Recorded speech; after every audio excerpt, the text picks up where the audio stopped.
Good evening, traveler.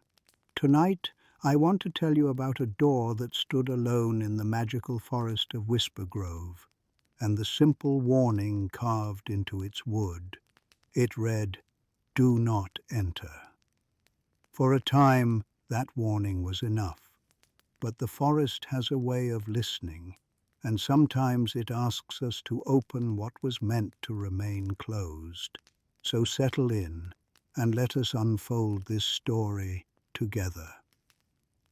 There are places within the magical forest of Whispergrove where the trees grow close enough together that sound forgets how to travel.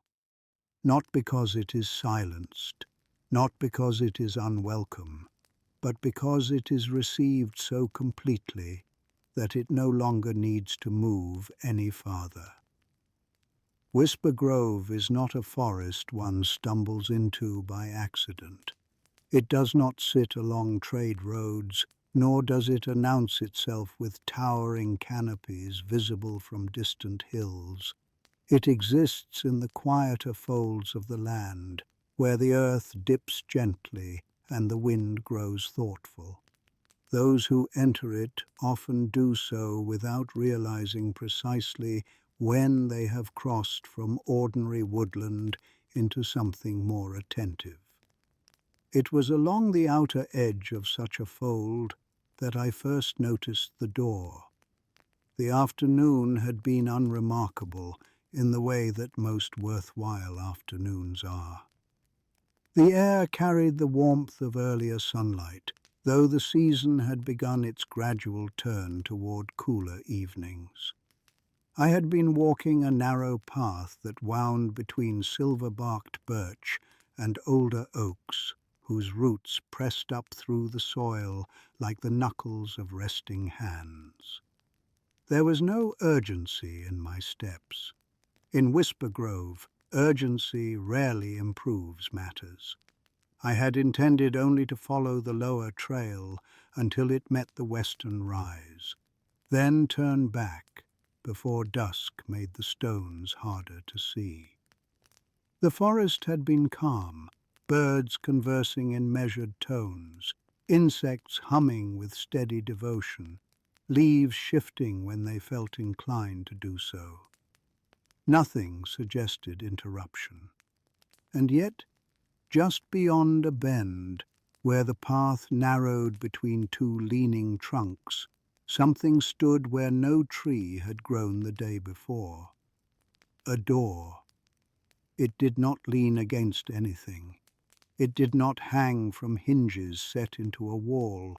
It simply stood upright in the earth, its frame embedded as though the ground itself had chosen to hold it. The wood was old, but not rotted. Dark grain ran vertically along its surface, interrupted by knots that seemed almost like closed eyes. A simple iron handle curved outward, worn smooth by use that had not occurred here. Affixed at eye level was a small wooden sign, "Do not enter." The letters were carved cleanly, not scratched in haste. Whoever had made them had taken care. I stood before it for some time. In the magical forest of Whispergrove, unusual things are not uncommon. A brook may shift its course overnight. A stone may appear where there had been none. A patch of moss may glow faintly under moonlight for reasons that belong only to it. But a door is a statement. It implies separation. It suggests that something on one side has decided to be apart from the other. I did not reach for the handle. There are many doors in life that do not require immediate opening. Some are meant to be acknowledged first. Instead, I inclined my head slightly, as one might do when encountering a stranger who has made no hostile move, and stepped past it. The forest did not protest. That evening, I returned home without further incident. The door remained in my thoughts only lightly, like a word half remembered but not yet needed. It was the following day that I passed that way again. The door remained. The sign remained. Do not enter. A squirrel had taken it upon itself to sit atop the frame, tail draped lazily down one side. It regarded me with the mild suspicion squirrels reserve for all creatures larger than themselves, then resumed whatever private contemplation had occupied it before my arrival. I paused again. This time I stepped closer. The wood bore faint marks near the handle, small scratches that suggested it had been opened and closed more than once. The earth at its base was pressed slightly inward, as though feet had stood there repeatedly. Not many feet, but the same pair over time. I rested my hand lightly against the surface. It was warm from the sun. There are moments when the forest feels expansive, as though it invites exploration in every direction at once. And there are moments when it feels focused, its attention narrowing toward something particular. Standing before that door, I felt the latter. Not a command, not insistence, simply awareness. I did not open it, not yet. Instead I spoke. Not loudly, but clearly enough that words would not be mistaken for thought. If this door is meant to remain closed, I said, I will honor that. The forest held its breath for half a moment, then released it. I turned and walked back the way I had come. It was on the third evening that something changed. The light had already begun its slow descent through the branches, filtering in long, patient strands that settled across the forest floor like fabric being folded away. The air carried that particular stillness that comes just before dusk, a stillness that is not empty, but expectant. As I approached the bend in the path, I heard a sound, not a cry, not a call, a mutter, low, irritated, repetitive, the sort of sound made by someone arguing with a problem that refuses to behave. I slowed my steps. The door stood exactly where it had before. Do not enter. The muttering came from beyond it. I stood there for some time, listening. The words themselves were indistinct, swallowed by wood and distance. But the tone was unmistakable, not fearful, not threatening, aggrieved. There is a particular quality to loneliness when it has been worn too long. It begins to sound like complaint, even when no one else is present. I rested my hand on the handle. If I am not meant to enter, I said quietly, you may say so plainly. The muttering paused. Silence pressed against the other side. Then, faintly, it already says so. The voice was smaller than I expected, rough around the edges but not deep. The voice of someone accustomed to speaking mostly to themselves. I waited. Nothing further came. There are times when respect requires distance, and there are times when it requires crossing it. The magical forest of Whispergrove does not guide by force. It leans, it inclines, it shifts its weight ever so slightly. Standing there, hand resting against cool iron, I felt that subtle leaning, not toward intrusion, toward understanding. I turned the handle. The door opened without resistance. What lay beyond was not another stretch of forest, Nor was it a constructed room of boards and beams. It was a hollowed space, rounded and enclosed like the interior of a shallow cave, though no rock face marked its exterior. The walls were formed of packed earth and woven roots, moss growing thick in certain places and thin in others. The ceiling curved low, but not oppressively so, small shafts of filtered light slipping through unseen openings above. An amber glow flickered near the far wall. A fire burned there, not large, but persistent. The air carried the scent of wood smoke and damp soil. It was warmer inside than it had been outside, though not comfortably so. The warmth felt contained, as if it had nowhere to go. And there, seated upon a flat stone near the fire, was the inhabitant of this enclosed world. He was smaller than a grown man, though broader in shoulder than his height suggested. His skin bore the muted tone of bark after rain, textured but not coarse. A short beard, tangled in places, framed a mouth currently set in a line of practiced displeasure. His arms were crossed tightly across his chest. He did not look at me immediately. He stared into the fire. "I read the sign," he said at last. "I saw it," I replied. He glanced at me then.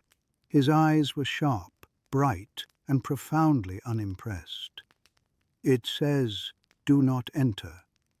"It does." And yet, I agreed. He huffed, a small, dissatisfied exhale that disturbed the edge of the firelight. "I put it there for a reason." "I assumed you had." He narrowed his eyes slightly, as though uncertain whether I was mocking him. I was not. There is a difference between challenging someone and remaining unmoved by their posture.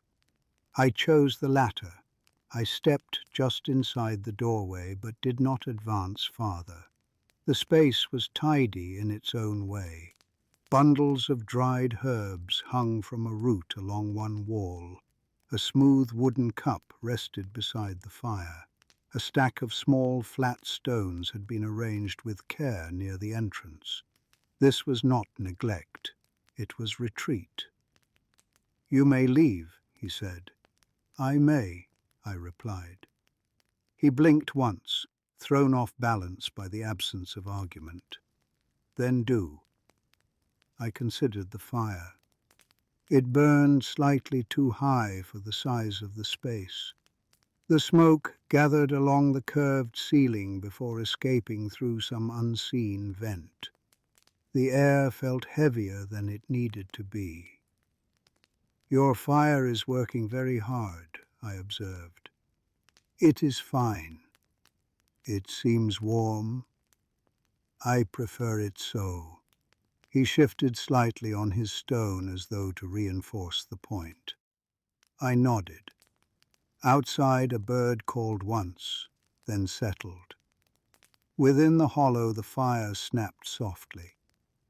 There is much that can be learned from how someone tends their flame. I remained where I was, neither advancing nor retreating. After a time he spoke again. "You are from the forest. I walk within it. That is not the same." "No," I agreed. "It is not." He studied me in silence. The irritation remained, but beneath it was something steadier. Weariness, perhaps, or disappointment that had never quite been put down. "I was told not to enter," I said at last. "And yet I heard you." He looked back at the fire. "I was not calling." "I know." The flames shifted, settling lower for a moment before rising again.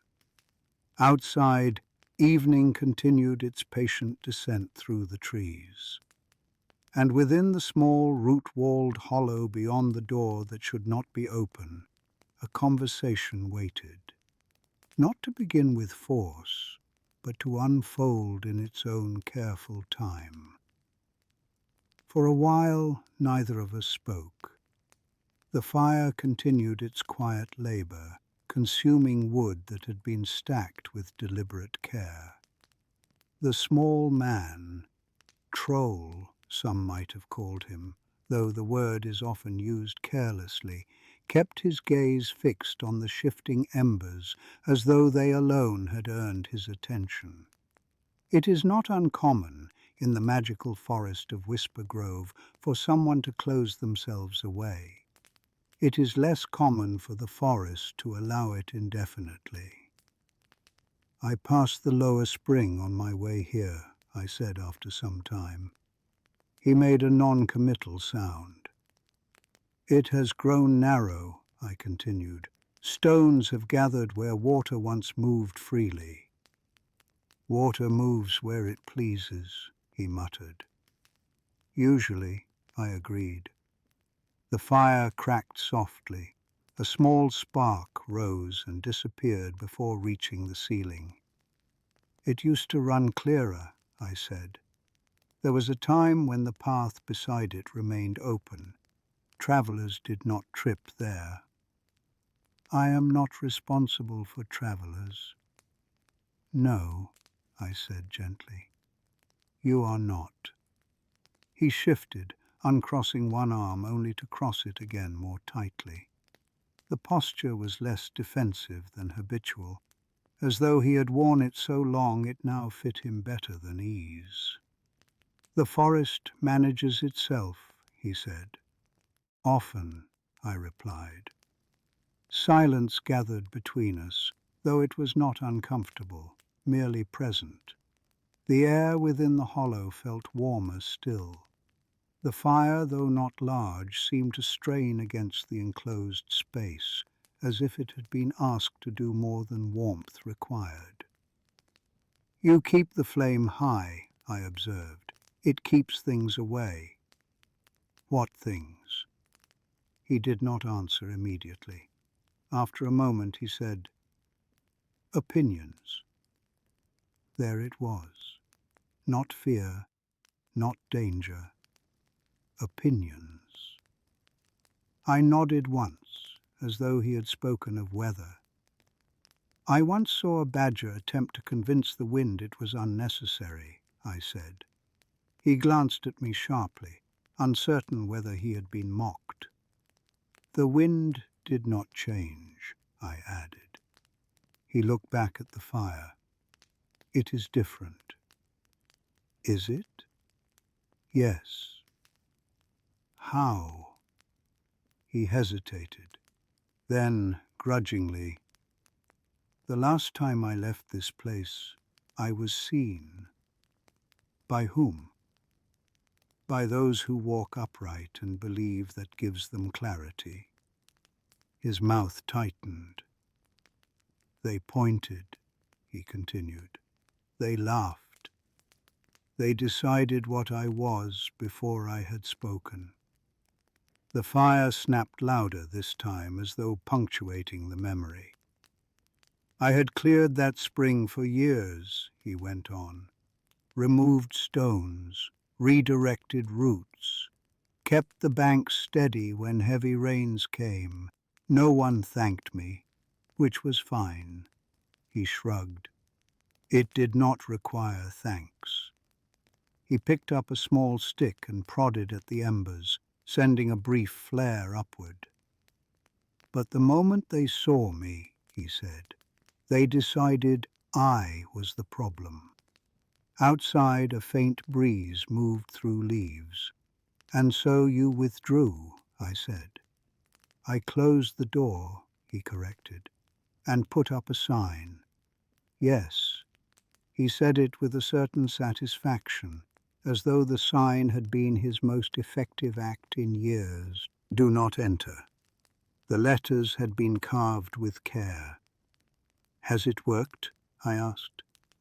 Yes. And has it helped? He did not answer. The fire shifted again, leaning slightly to one side as a log settled. Within enclosed spaces, smoke does not vanish. It lingers. I stepped a little farther inside. Not enough to crowd him, only enough that the door remained open behind me. The evening light filtered in gently, cutting a pale line across the earthen floor. "You said the spring has narrowed," he muttered after a time. "It has. That is not my concern." "No," I agreed. The words were not sharp, merely true. He frowned faintly. "I am not needed," he added, as though explaining something obvious. "Needed is a complicated word," I said. "Water does not require permission to flow, but it does benefit from care." He snorted softly. "Care is overrated." "Perhaps," I said, "though the moss seems to value it." He glanced toward the wall where patches of moss had grown thick and uneven. Some areas flourished. Others had browned slightly where smoke collected. The fire cracked again. After a while I moved toward the doorway.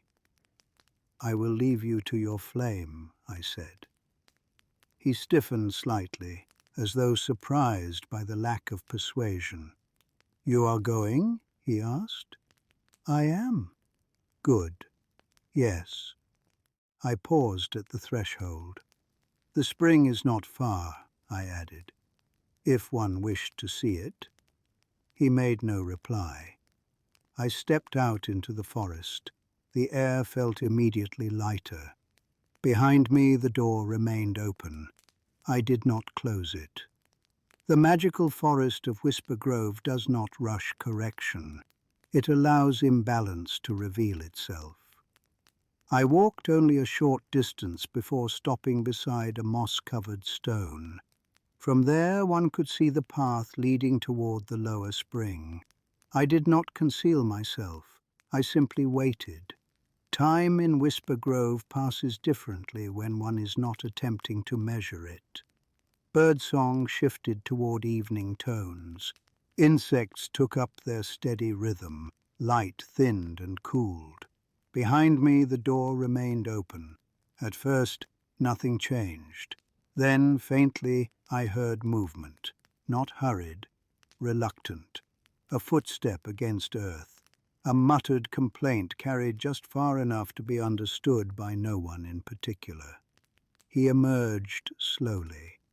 Without the firelight, his features seemed less severe. The sharpness in his expression softened beneath the open sky. He blinked once against the fading daylight, as though unused to it. He noticed me at once. "You did not go far," he said. "I said I was leaving," I replied. "I did not say how far." He frowned, but there was less force behind it. "I only came to prove a point," he added quickly. "I assumed as much." He stepped fully out of the doorway, glancing back at it once as though confirming it would remain where he left it. The sign still read, "Do not enter." An acorn had landed at its base. He ignored it. Without further comment, he began walking toward the lower spring. I followed at a respectful distance.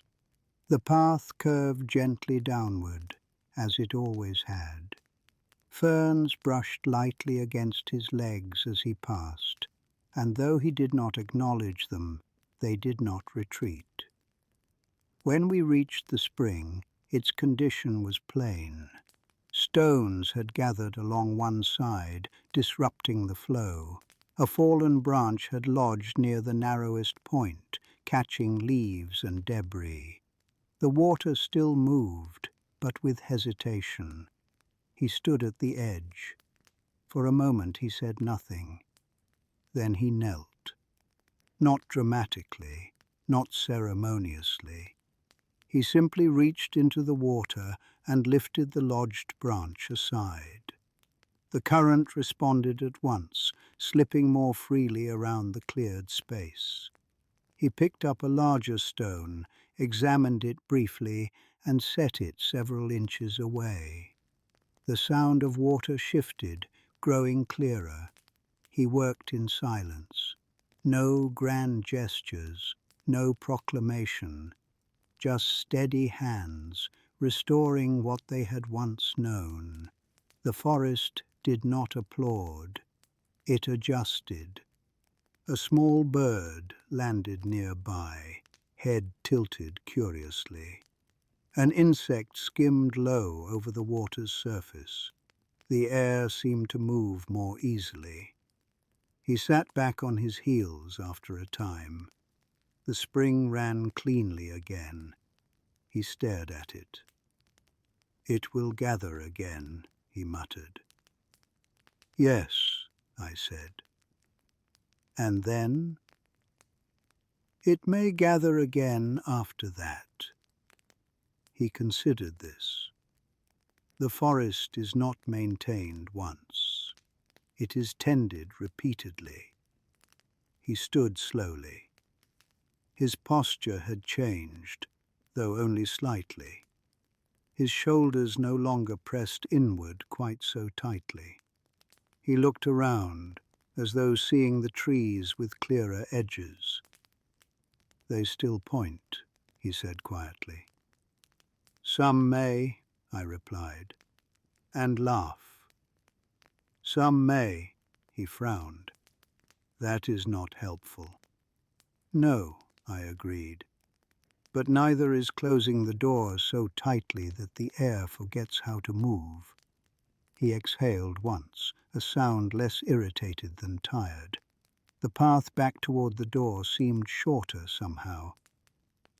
When we reached it, he paused again. The hollow beyond still glowed faintly from the unattended fire. He stepped inside briefly and adjusted the logs, lowering the flame rather than feeding it. The smoke thinned. Then he returned to the doorway. He studied the sign, "Do not enter." He reached up and touched the carved letters with one finger. After a moment, he removed it. He did not break it. He simply set it aside against the frame. The door remained standing, open. He looked at me. "People may knock," he said after a pause. "They may," I agreed. "That does not mean I must answer." "No," I said, "it does not." He nodded once.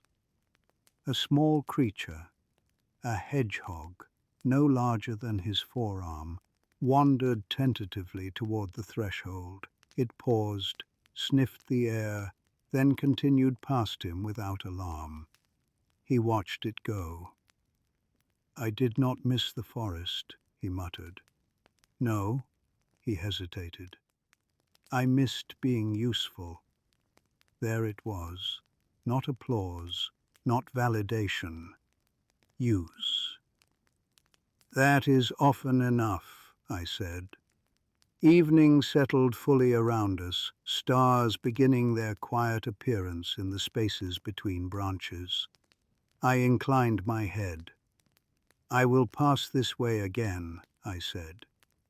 "You do that," he replied. I turned and began walking back along the path. After a few steps, I heard the faint scrape of wood.